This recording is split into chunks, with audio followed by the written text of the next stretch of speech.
Today's episode is all about how to break the debt cycle. I am intimately familiar with debt. I spent most of my 20s and early 30s in credit card debt. In today's episode, I want to teach you how to start to break this debt cycle for good.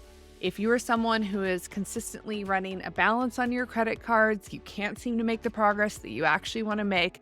In this video, I'm going to help you understand the mindset that's keeping you stuck in credit card debt, as well as the step-by-step process to break this cycle and use credit cards in a way that actually help your life instead of hurt your financial situation. So without further ado, let's get started. Hello, my name is Whitney Morrison, and I help individuals create financial freedom without using restrictive money plans. So if you are ready to change your relationship with money so you actually build wealth, hit subscribe below and let's make this happen. You can also follow along via the Holistic Money Podcast, which you will find linked in the description below. Let's start by talking about what is the debt cycle and why you are stuck in it.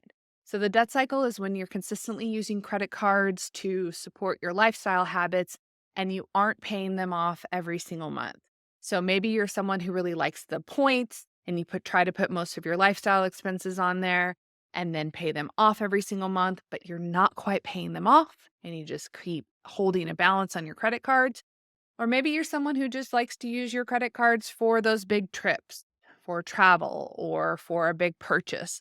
Regardless, if you are consistently carrying a balance on your credit card, then you are stuck in the credit card cycle, my friend, and it is an expensive cycle to be stuck in. I know from personal experience. So I want to talk with you about the key mindset issues that will keep you stuck in the credit card debt cycle. First and foremost, it is believing, number one, that you don't make enough money to support the life that you want to live. That may not be a conscious thought that's going through your head, but I promise you, if you're consistently accumulating credit card debt, you do have thoughts about the fact that you're not making enough money. And the only thing that actually defines enough is your personal actions and your personal decisions. So what I mean by that is you get to decide what is enough for your lifestyle and adjust accordingly. So this thinking that you're not making enough is just simply keeping you on the overspending cycle. If you reframe your thinking and you start to see, how is the amount of money that I am making right now actually enough for me to live not only my life, but also live a great life that I'm happy and fulfilled in, you're going to have to start to think differently about money and how you're using money and what is most important to you. So first and foremost, you got to stop telling yourself that you don't make enough money and start figuring out how to use the amount of money that you're making now and still make your life great.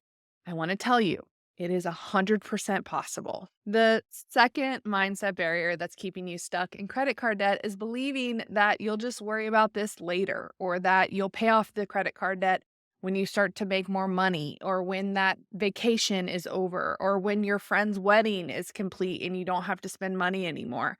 This was a huge deterrent for me to actually make any progress on my credit cards, is because I kept telling myself, look, I'll worry about this later when X, Y, and Z happens. And I just kept kicking my financial goals down the road. One of the things that this can do when you have this mindset is it can keep you from actually looking at your financial decisions. It gives you an excuse to bury your head in the sand, which I did for years.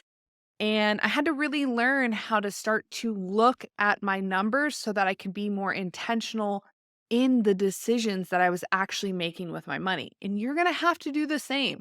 Continuously telling yourself that you'll worry about this later, or you'll pay it off when you make more money, or that thing that you have planned, you'll take care of your money after you get past that, is only allowing you to not be really intentional with your money and allowing you to make a bunch of financial decisions and spending decisions that actually aren't in your best interest. The third mindset barrier that's keeping you stuck in credit card debt is believing that if you live within your means, your life is going to suck, or that you're going to disappoint someone in your family or someone that you love by starting to tell them, look, I'm not going to spend money that way anymore. This was a huge thing in my life for a long time. I really believed that if I lived within my means, that I was going to be miserable and that life wasn't going to be as fun and I wasn't going to have as cool of clothes or get to do the things that I wanted to do.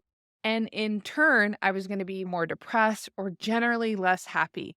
But this could not be further than the truth. The amount of stress that you feel every single month carrying this credit card debt and continuing to overspend and continue to take those trips and vacations that you actually can't pay off on your credit card every month, the outcome of that is so much more negative, the credit card debt and the stress that you experience, than just learning how to create a life that you live within your means so you actually start making progress towards your financial goals. When you start to have money in your bank account, when you start to have investment accounts that are growing, when you start to experience the freedom and the security of having money, your whole life will begin to change. Your stress will go down. Your quality of living will go up. You'll begin to trust yourself more. All of those experiences are so much more valuable than a trip to the Bahamas or a new pair of shoes or a really nice car or buying your kid top line birthday presents that you know that they want. Start looking at some of the benefits that you will truly experience in your life when you learn how to get your debt paid off and begin to live within your means. This is going to significantly help you make progress and make decisions because you will see, oh, this isn't going to feel bad for me. This is actually going to feel really, really good. Now that you understand the thinking that is keeping you stuck in credit card debt, I actually want to give you a step-by-step process on how to break this cycle and how to get out of credit card debt for good. Step one is to stop using credit cards completely. I don't care how good the points are or the miles that you get or the free hotels. None of that is worth bad financial management and continuously carrying a credit card balance and paying 25 and 30% interest on your purchases every single month. One of the things that we want to start to help you do is learn how to live on the current amount of money that you're making without using credit cards to overspend. So this means if you have recurring bills on your credit cards, time to take those babies off. Time to just pay those directly from your bank account. Go through your computer and delete all of your autofill for your credit cards. So no longer can you have those one-click purchases and very easily buy something with your credit card.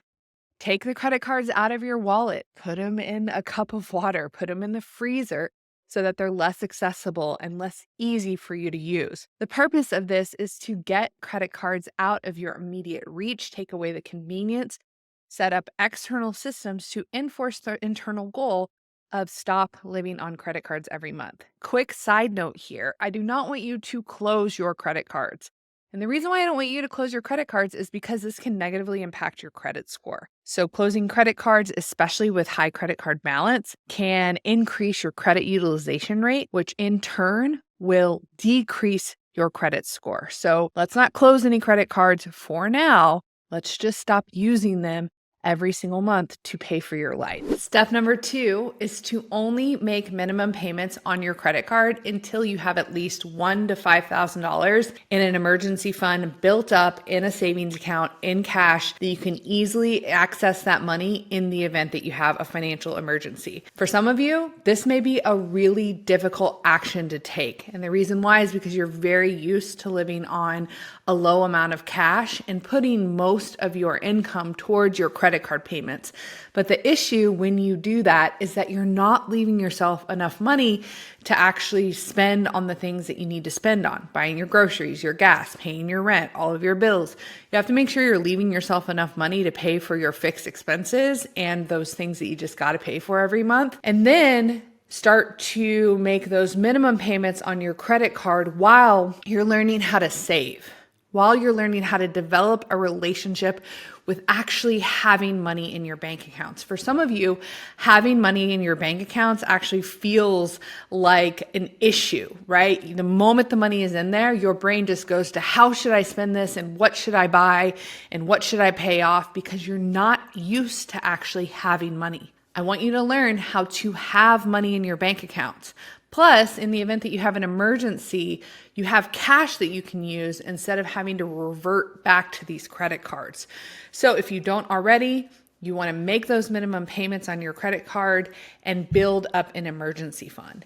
If you do already have an emergency fund with at least $1,000 to $5,000 in it, then you can skip this step and go right on to the next step. Step number 3 is to create a sustainable debt payoff plan. So this does not mean that we are just going to throw a random amount of money towards our credit cards every single month, cross our fingers, and hope that we left ourselves enough money for our lifestyle. Because what happens when you do that, like I said, is that you're often put yourself in a pickle and you have to use your credit cards again because you didn't leave yourself enough money for your life. So instead of building a debt payoff plan where you think about your debt payments first as it comes to your financial priorities, for you to start by looking at how much money do I need to make sure that I have for my bills every single month. Remember, your bills are your fixed expenses that you have to pay on a monthly basis no matter what happens. Think your rent, your mortgage, your utilities, your cell phone bill, your internet, your cable, your subscriptions. Those are the things that you automatically pay for no matter what. You got to make sure you have enough cash for those, because if you don't, you're going to have late payments or you're going to default on your car loan, and we just can't have that happening. Next thing that you want to do is you want to allocate a specific amount of money for your monthly spending. This is things like grocery, gas, entertainment, going out to eat, spending time with friends, however you like to spend money in your day-to-day life. You want to make sure that you leave yourself enough money to actually do that for the entire month. Anything above and beyond that is what we can put towards our credit card debt. When it comes to creating a credit card debt payoff plan, I always suggest starting with the highest interest card first. So this is where you want to put the majority of your additional payments, and every other card you can go ahead and just make minimum payments until you get the highest interest debt card paid off first. After that card is paid off, you can apply the entire payment that you were putting towards that high interest card towards your next card, plus the minimum payment that you're currently making. This is called the debt snowball method. Some of you may be familiar with this, but this is how you get maximum efficiency with your dollars. So you make sure that you're putting your dollars towards highest interest rate debt first. This saves you the most amount of money in your credit card debt payoff plan. You just continuously move down the line and pay off each card in order of the interest payment. Step 4, and the last and final step in breaking your debt cycle, is to start to get creative on how you can make additional debt payments to your credit cards. So I know we've already identified the amount of money that you can put towards your credit cards from your current income after you've paid your bills and you've given yourself a certain amount of spending money each month. But now I want you to start to get creative on how you could make additional debt payments.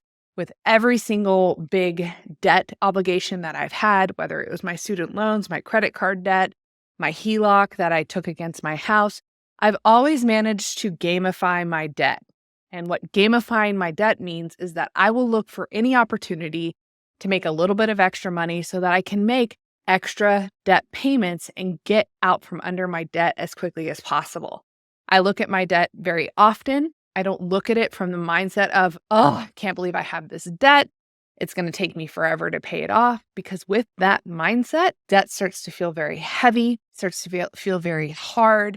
Instead, I make sure to look at my debt and think, how can I pay this debt off as quickly as possible? What are some creative things that I can do? I have sold things in my home that I no longer use, and I will put those towards my credit card debt. I've added additional income streams. Like, for example, I have Airbnbs. I started selling s'mores and chips and eggs and beers and seltzers, and all of that income I have used towards paying off my HELOC debt. When I was paying off my student loans, I ended up starting teaching exercise classes at 6 a.m. before I went to my job. And all the money that I made from my exercise classes, I would put directly towards my student loan debt. So I would just look around to try to find any new ways that I could make money so I could pay off that debt as quickly as possible. And for me, that felt so good to gamify my debt and constantly check in and make little small payments with amounts of money that I brought in so I could get the debt paid off as quickly as possible. Because once you do, you have accomplished a lot more than just paying off your debt. You have actually learned how to have good financial habits. You've learned how to be consistent with spending your money in a way that actually supports your financial goals and the life that you want to live. There are so many additional benefits to debt payoff that extend so much further than just a zero credit card balance. It is actually learning how to be the person that you want to be with money, how to make more money, and how to use money more intentionally for your life. So there are so many benefits to this. All right, y'all, I hope you enjoyed this episode. If you have any questions on paying off your debt, please leave them below. I will get back to you as soon as possible. If you love this episode, you think someone could benefit, send it to them.